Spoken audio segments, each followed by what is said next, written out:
Okay guys, beberapa hari ni kecoh dekat Facebook, Twitter pasal Anonymous Malaysia.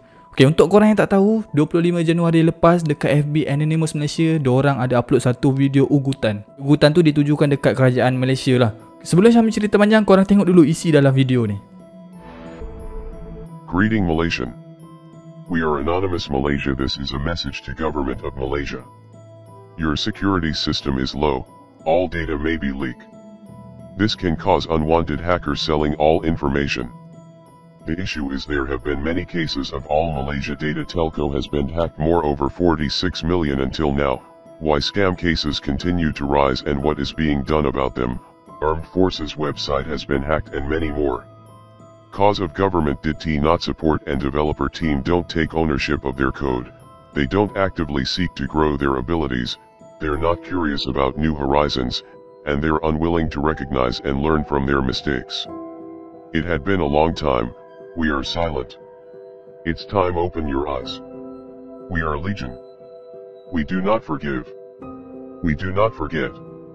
Expect us. Assalamualaikum guys, welcome back to Syamil Story. Sebelum tu macam biasalah, korang belanja dulu Syamil butang like dan tekan butang subscribe sekali ke. Okay, dah tekan?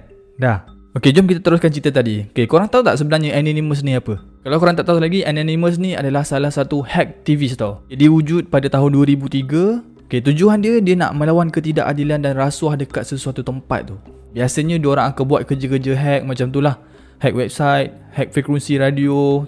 Tapi diorang ni bukan biasa-biasa. Diorang ni level professional hacker tau. Mau tempat dia boleh langgar je. Selalunya diorang akan buat satu video warning sebelum diorang nak attack dekat tempat tu.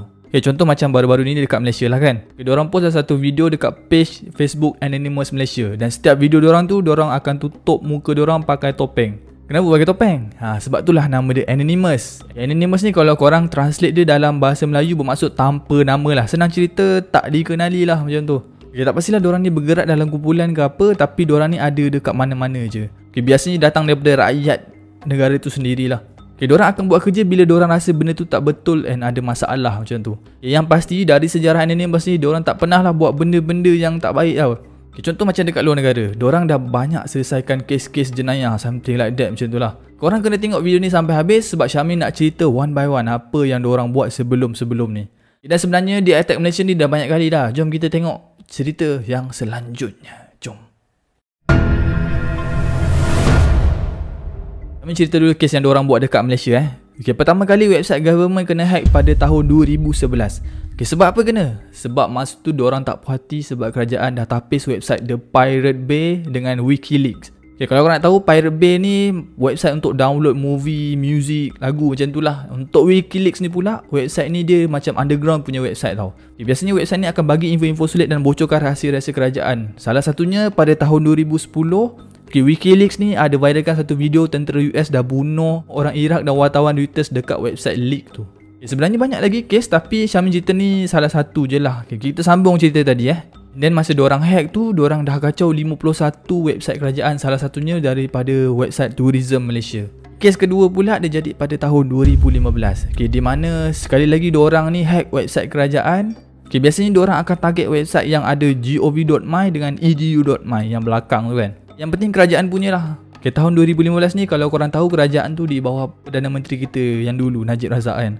Masa ni Anonymous desak Najib Razak untuk letak jawatan sebagai Perdana Menteri sebab Najib ni terlalu banyak isu, antaranya skandal YNDB, pemindahan dana 2 juta, konspirasi MH370 dan akhir sekali pemecatan Perdana Menteri kita yang sekarang ni, Tan Sri Muhyiddin Yassin. Okay, mula-mula macam biasalah, dia bagi warning dulu, siap bagi date 29 dan 30 Ogos 2015 dari 6 petang sampai 11 malam. Diorang nak attack semua website-website kerajaan. Okay, kali ni diorang janjikan diorang nak buat serangan cyber terbesar dekat dunia yang melibatkan lebih 150 website kerajaan. Okay, tapi yang paling jadi sasaran utama diorang website YNDB, najibrazak.com, SPRM dan PDRM. Okay, dan selepas tu Syamil tak pastilah serangan tu jadi ke tak. Tapi dalam tahun 2015 tu, dari awal tahun sampailah ke bulan Jun macam tu, diorang memang buat kerajaan pening. Kalau korang tengok stat ni, dari bulan Januari sampailah Jun, dah beratus-ratus website dah diorang berjaya lumpuhkan. Okay, diorang tukar website yang sedia ada tu kepada website yang lain. Contoh nak cari website SPRM, keluarnya cerita anime.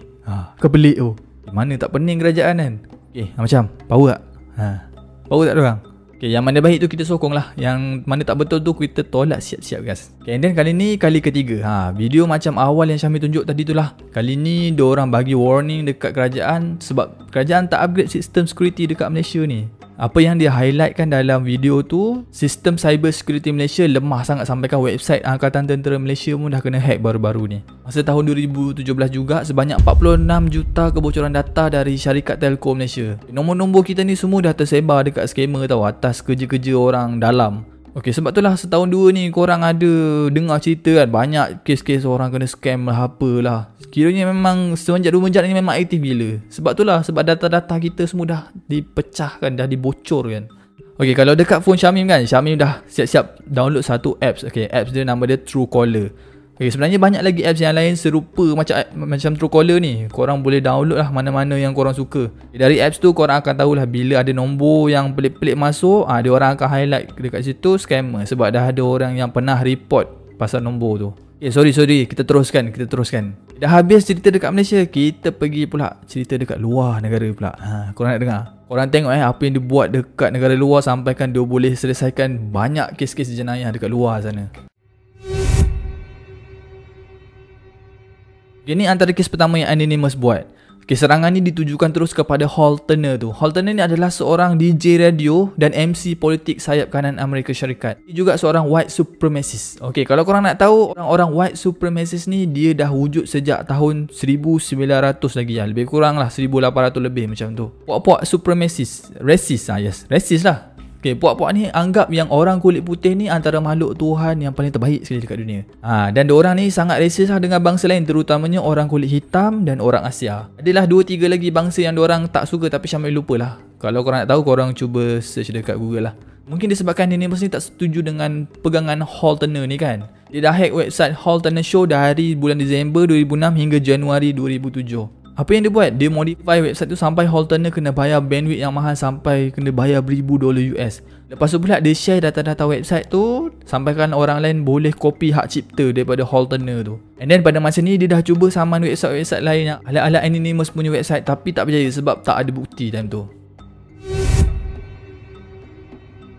Kes pertama tadi macam biasa-biasa kan. Kes kedua ni macam level up sikit. Diorang cuba selesaikan kes yang lebih mencabar kali ni. Diorang bantras segala website seks terhadap kanak-kanak, terutamanya underground website yang memperdagangkan kanak-kanak. Time dulu benda-benda ni sangat berleluasa guys. Ada website yang offer jual budak-budak dekat orang ramai. Orang macam sedikit macam tu lah. Orang culik dan diorang jual budak tu untuk tujuan seks. Pada 7 Disember 2007, Chris Forcan ni ditangkap atas tuduhan pedofil atau kes gangguan seksual terhadap kanak-kanak. Biasanya aktiviti Chris ni, dia ni ngorat budak-budak bawah umur ni dekat website pedofilia tu lah. Especially budak-budak umur yang bawah 14 tahun. And then dia ajak budak tu buat seks. Dalam kes ni Anonymous ni dah berlakon jadi budak-budak. So dia umpan Chris ni, dia ajak chat and then dia hack phone Chris tu untuk curi gambar-gambar seks yang dia pernah rakam masa aktiviti kotor dia tu. Lepas dah dapat bukti yang kukuh, diorang hantar terus screenshot perbualan dengan gambar-gambar sekali tu dekat pihak berkuasa. So kena tangkap lah si Chris tu. Dekat Los Angeles ada satu gereja yang dipanggil Church of Scientology. Gereja ni terkenal sebab diorang ambil kesempatan dekat ahli-ahli diorang untuk kenakan bayaran yang tinggi dan teks yang sangat mahal. Pada 14 Januari 2008, gereja ni ada buat satu video temu bual dengan Tom Cruise. Temu bual tu secara private tapi dirakam untuk simpanan gereja tu. Dalam video tu, Tom Cruise ada bagitahu lah pasal gereja ni kenakan yuran dan teks yang mahal macam tu lah. And then pada 21 Januari 2008, Anonymous ni ada buat satu video warning untuk church tu dan sebarkan sekali video temu bual orang gereja tu dengan Tom Cruise tadi. Hello, leaders of Scientology. We are Anonymous. Over the years, we have been watching your campaigns of misinformation. Dan lepas tu diorang mulakanlah serangan hack website Scientology. Tak cukup dengan tu, diorang hack mesin fax dengan printer yang ada dekat dalam Scientology tu. Diorang hack sampai printer tu keluarkan blank paper yang hitam, semuanya hitam je. Jadinya diorang dengan niat diorang nak habiskan ink yang ada dekat printer tu lah. Ada lagi. Diorang buat satu prank call, diorang pergi order pizza banyak-banyak, sampaikan beratus-ratus, lepas tu dia hantar dekat Scientology tu, ambil kau kena bayar. Pening member kat situ. Yang ni bukan luar Malaysia, ni dalam Malaysia sendiri. Korang mesti ingat masa 2013 kan pernah ada jadi perang dengan askar Sulu dekat Lahad Datu kan.